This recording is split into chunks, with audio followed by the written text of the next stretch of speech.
여러분 안녕하세요. 오늘도 반갑습니다.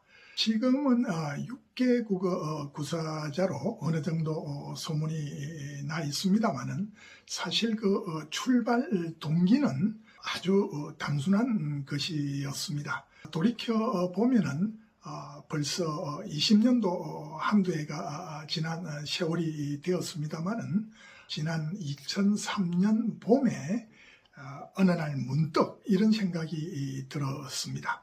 이제 나이도 50이 되었는데 더 늙기 전에 조금 더 가치 있고 보람 있는 것을 배워두면 좋지 않을까, 이런 생각이었습니다. 되게 나이라는 게 40, 50, 60 이런 식으로 영어로 떨어지는 해에 느낌이 조금 다르지 않습니까? 그러면은 과연 무엇을 배울까? 역시 좀 국리 끝에 아무래도 제2 외국어를 배워두는 게 나중에 효용 가치가 높겠다, 이런 결론에 이르렀습니다. 그런데 문제는 제2 외국어라고 뭉뚱그려서 이야기를 합니다만 그 안에 후보군이 굉장히 많지 않습니까? 그런데 이제 저 같은 경우에는 1차적으로 당시에 프랑스어는 배제를 시켰습니다. 왜냐하면 고등학교 다닐 때 불어반, 독어반이 있었습니다. 그 당시에는 자연계로 진학하려는 학생들에서는 독어가 유리하다는 그런 루머가 있어가지고 지금 생각하면 낭설이죠. 저도 별 깊은 생각 없이 독일어를 제2 외국어로 선택했습니다. 그런데 친구들 중에 불어반 학생들이 있었으니까 말이죠. 가끔 만날 때 그들이 하는 프랑스 발음을 듣고 그렇지 않아도 이 발음에 취약이 있는 입장에서 저 언어는 근접하기가 어려운 언어구나, 배우는 것이 좀 무리다, 이런 생각을 한 적이 있었습니다. 그런데 젊은 학생 시절에도 감히 도전을 못했던 그 언어를 나이가 들어서 새삼스럽게 한다는 것은 상당히 힘든 일이라 생각해서 1차적으로 배제를 한 것이었습니다. 그 다음에 중국어도 마찬가지 맥락이었습니다. 당시는 중국어에 대해서 전혀 모르는 상황이었습니다만은 흘려 듣기로는 사성이라는 게 있어가지고 그 성조의 변화에 따라서 단어의 뜻이 완전히 달라진다, 이런 이야기를 듣고 이것도 역시 발음상의 문제가 상당히 심각하구나, 이렇게 생각을 해서 내에게는 맞지 않는다, 이런 생각으로 배제를 시켰습니다. 그 다음에 굳이 비빌 언덕이 있다면 독일어가 되겠습니다만은 아까 이야기 드린 대로 고등학교에도 배운 적이 있고 대학교 들어가서도 교양 과목에서도 독일을 배워드렸습니다. 또 당시에는 석박사 입학 및 졸업 시험에도 제2외국어 평가 시험이 있었습니다. 석박사 입학 졸업 평가 시험 모두에 다 독일을 선택해서 통과했던 그런 바탕도 있었습니다. 근데 아무래도 독일어는 한번 경험을 했었기 때문에 좀 신선한 느낌도 별로 없었고, 그 판단이 옳고 그런 것을 떠나서 그 당시에는 개인적으로는 독일어가 국제적으로 용도가 그렇게 높지 않다고 생각을 했었습니다. 그래서 독일어는 조금 약간의 바탕이 있었음에도 불구하고 그 선택사항에서 배제가 되었습니다. 그 외에 스페인어는 요즘은 젊은이들 사이에서 꽤 인기가 있다고 들었습니다만은 그 당시에는 지명도나 인지도가 그렇게 높지를 않았습니다. 그래서 저 같은 경우에도 별로 큰 관심이 없었기 때문에 자연스럽게 배제가 되었다고 볼 수 있습니다. 그 외에 아랍어도 있고 러시아어도 있긴 있습니다만은 워낙 생소한 느낌이 들어서 그걸 제2외국어로 배우고 싶다는 그런 생각은 없었습니다. 딱 하나를 선택했어야 하니까 말이죠. 이래저래 따지고 보니까 결국 남는 것은 일본어였습니다. 일본어는 뭐 흔히 이야기하기를 우리나라 사람 입장에서 가장 배우기가 쉬운 외국어이고, 물론 발음도 어렵지 않고 말이죠. 무엇보다도 지리적으로 가깝고 용도, 효율 뭐 이런 여러 가지 언어를 배운 성과가 크다고 생각을 했습니다.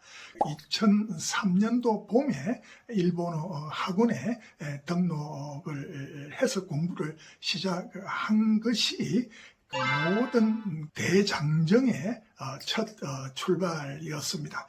일본어를 시작할 때는 그 외에 추가 계획과 목표가 전혀 없었습니다. 그냥 저 자신도 그 언어에 평소에 관심이나 능력이나 자질이 있다고 생각을 하지 않았기 때문에 그냥 일본어만 조금 추가로 배워서 나중에 조금 늙은 상태에서 삶의 질을 좀 윤택하게 만드는 그런 일부 역할을 조금 해주지 않을까, 이런 생각을 한 것뿐이었습니다. 그런데 그렇게 일본어를 어느 정도 배우고 진행이 되면서 조금 익숙이 되니까 이런 공연한 욕심이 생기기 시작했습니다. 일본어의 추가로 조금 힘들겠지만 중국어까지 공부를 하면은 동북아에 있는 비슷한 한자 문화권을 공유하고 있는 중국과 일본과 한국의 언어뿐만 아니고 나아가서는 그 문화를 비교해 볼 수 있는 좋은 기회가 되지 않을까 하는 이런 생각이었습니다. 그게 처음에는 스치듯이 지나갔습니다만은 시간이 갈수록 자꾸만 눈덩이처럼 그게 꼭 나중에는 배워둬야 되겠다 이런 생각까지 이르르자 2년 후인 2005년도에 중국어 학원에 등록을 해서 공부를 시작했습니다. 그러니까 2003년도에 시작한 일본어와 더불어 물론 한국어를 바탕으로 비교를 하면서 말이죠, 상당히 보람을 느끼게 되었습니다. 공부에도 재미가 있으니까 진전도 조금 눈에 띄게 보이는 것 같았습니다. 그런데 문제는 또 그러던 중에 2006년도입니다. 그러니까 중국어를 시작한 이듬해에 갑자기 이런 생각이 하나 들었습니다.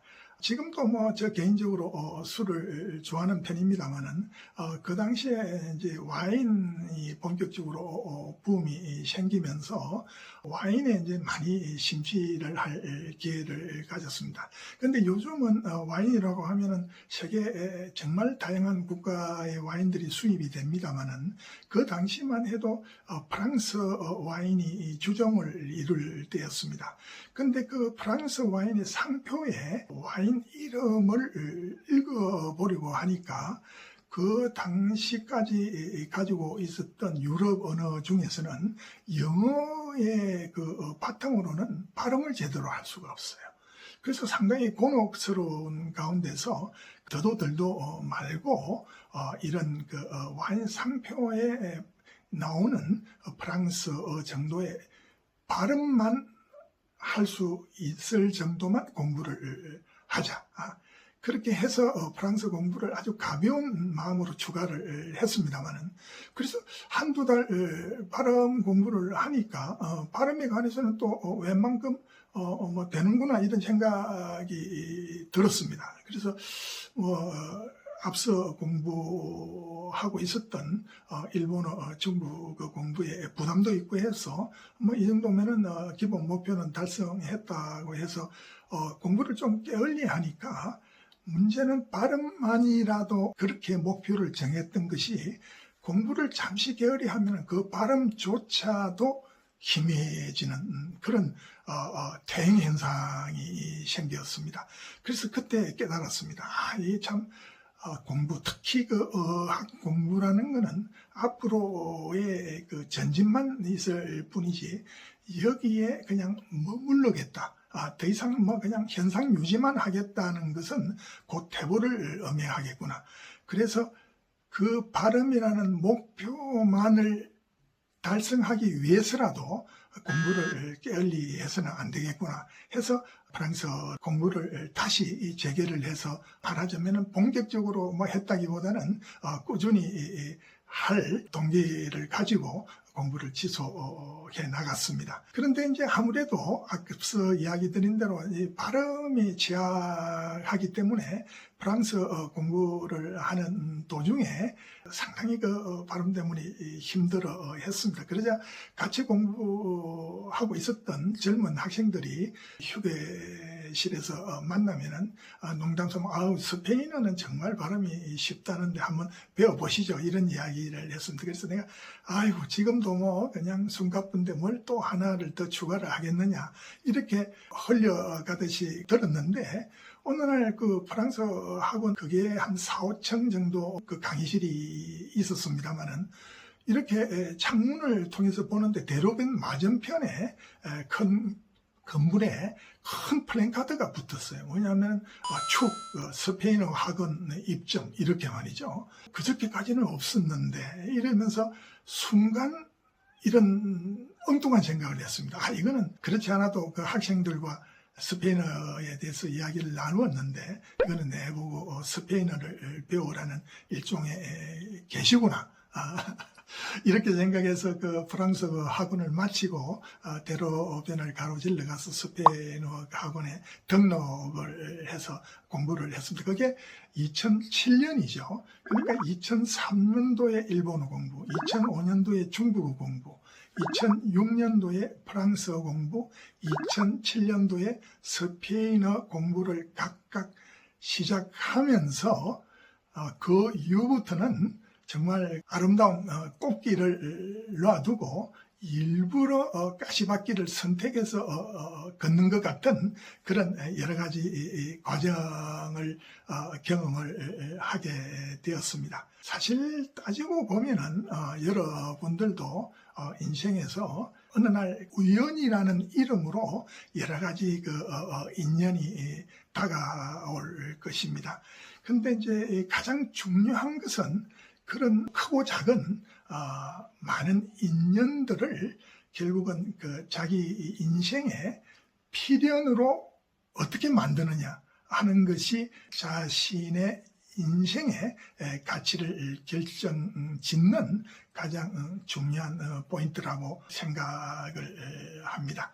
우연인지 필연인지 운명인지 모를 이렇게 다중 언어를 시작하게 되면서 이후 벌어지는 각종 그 흥미로운 에피소드들은 차근차근 여러분들께 소개시켜 드리고자 합니다. 구독을 눌러 주셔서 앞으로도 이 흥미로운 이야기들을 지속적으로 서로 나눌 기회를 가질 것으로 기대합니다.